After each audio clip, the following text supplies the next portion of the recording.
Lately nini gaslighting imekuwa thing na spendagi your shit.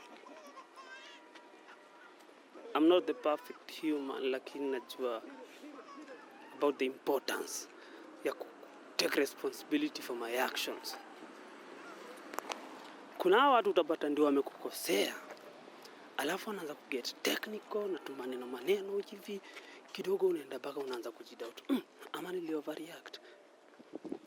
Huyu ni best yako amekuja akakuomba do, atakurudishia, alafu hajakurudishia, alafu ukiitisha anaanza kukasirika juu umekasirika. Ni wale watu, maybe your partner's wife or husband anakukosea, alafu instead of discussing the issue at hand anaanza kuget technical, anaanza kutaja vitu zingine kidogo, unaanza kujifeel ama nimekosea kufanya hiyo kitu. Now remember, it doesn't change the facts. It doesn't change the fact that umekasirika. It doesn't change the fact that he specific thing imekuhurt. Lakini sasa unaanza kujidoubt wewe mwenyewe. Hawa watu wanaita kwa gaslighters na ni motherfucker sana, na nataka tuongelee sasa hivi. There are ways you can know kama unakuwa gaslit. Alianza faster. Inakuwa very subtle. Juu after conversation you may have na huyu mtu mwenye amekudisappoint.